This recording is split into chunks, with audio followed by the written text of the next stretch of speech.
Hello, and welcome to this second lecture of Optimizing in Production module in this course on winning prototype development. I'm Arun Singhal, your management coach and mentor with 40 years of experience in people development. So, in this section, we have been giving you some good understanding of how to optimize and predict the prototype design that you have developed. Using that, how can you further optimize that and predict the behavior of the product and consumers? And in this lecture, we're going to talk about. We started looking at how can we optimize cost, and we looked at two methodologies. One of them was TIMWOOD. So in this lecture, we will look at what is TIMWOOD and how can we use to optimize costs, and that's using the example of water purifier that we have been running through that. So let's look at what are these two tools that we talked about that can be used to optimize cost, and these were TIMWOOD and TOC as we mentioned. So let's look at TIMWOOD in a little more detail. So TIMWOOD is a waste elimination method propounded and discovered by Taichi Ohano of Toyota Production System. It basically consists of seven kinds of waste that we need to eliminate. These waste, also known as muda in Japanese, and once we eliminate these waste, they also will help us minimize the cost, right? And what the discovery of the lean was that in the whole production system, a very large percentage of the processing time is actually a waiting time or a kind of waste or any other kind of a thing that we will see here as a part of TIMWOOD. And actual productive time is as low as 10%. So let's look at what are the kinds of waste and how can we eliminate them. So the first way that we talk about in TIMWOOD is unwanted movement of tools or materials under the T, transportation, standing for transportation. And that basically we look at what are the unwanted movement of tools and materials that we can avoid. So anything that we can avoid, that will save the cost there. Second thing is the inventory is identified as a waste. Any excessive amount of component, raw material, or final products is a waste because it's going to sit idle, uh, keep generating interest on your capital without getting you anything out of that. So now that's another way to identify the waste. The third waste that we can identify is the unnecessary movement of people and equipment. There is a bit of overlap between transportation and movement, nevertheless. The whole idea is to look at what transportation of tools and materials, what movement of people and equipment are avoidable, and hence we can avoid and reduce the cost. The fourth thing, as I was mentioning, was the waiting in the process, because as you will see if you study a lean in a little more detail, is that the 90% of the time in the processing time in most of the processes is just waiting for things to happen, waiting for next step to arrive, waiting for raw material to come, etc., etc. So people are parts waiting for the previous work cycle to complete or next work cycle to be ready is the kind of a thing that we're talking about. How can we reduce waiting and consequently reduce the waste on the production line?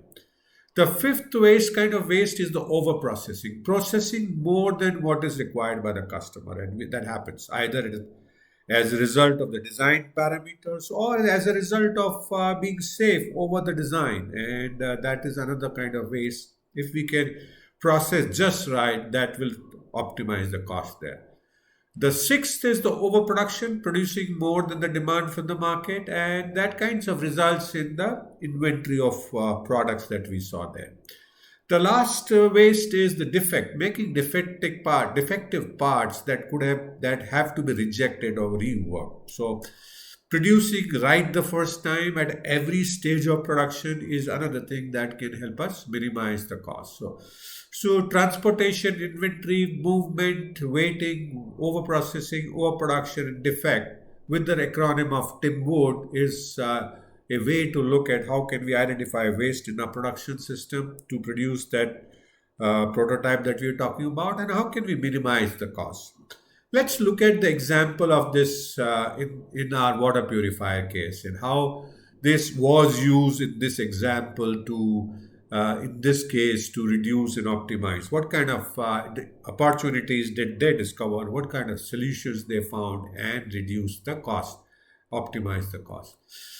So if you can read through this, the TIMWOOD right running across on the right hand side. So under the T part, which is the transportation, they identified that rice ash warehouse being far away from pulverizer. Remember the process, the rice husk ash RHA was the first step was to get pulverized. And here they found that that warehouse that stored the RHA was pretty far from the pulverizer, causing unwanted transportation. And obviously, the solution was to move the storage of RHA closer to the pulverizer, and that reduced the transportation cost. The second thing under I, which is the inventory of things that we don't want need to keep, is they found high inventory of plastic component that form the filtering chamber. So obviously, why keep that high level of plastic components to form the filtering element? And they arranged a solution JIT delivery of these components from the supplier or manufacturers, right? And that reduced that inventory carrying cost of those plastic components. Under the M, we come back to movement here, and in that they found that unwanted motions of storage of media and rehanding it during the filter chamber assembly. So we were in the process of manufacturing. We were going to and fro and making unnecessary movement. So directly taking to the media assembly line through conveyors without intermediate storage resolve that issue and optimize that production step. The waiting time they discovered they looked at the category of waiting time, they found spillage of media as it moved in the conveyor from one section to another, waste. And there they put skirt boards and scrapers on conveyors to preventive spillages, right? Some of these are the acronym, as you could see here, is the W is not categorized properly, but whole idea is to look at these and brainstorm and find opportunities. The other three components of the TIMWOOD were overprocessing, and they found producing media that is drier than required. For some reasons, they've started producing media that is drier than required, causing wastage of heat, and so the solution was tightly control the moisture of media so that there's no overheating occurs. So that's the solution that it has resulted in reducing the energy cost. Another was overproduction. So production more filtering element assembly than required. So produce as per the quantity determined by the sales and operations plan. And lastly, they found they were producing defective item because the leaching of silver from the rice husk media making the filtering less effective. And the solution would be to put a team to look at why this defect were occurring, what are the causes of that, and figuring out what can be done to minimize that waste defect. So this is how you could get an example, though not perfect, but a good idea to see how could we use this 7 Muda or the TIMWOOD methodology to identify opportunities to reduce waste, find solution, and further optimize costs, right? So what do we do in the next module? So in the next module, we will look at the second tool, the theory of constraint, TOC, and see how it can help us further optimize costs, right? Ready for that? Wonderful.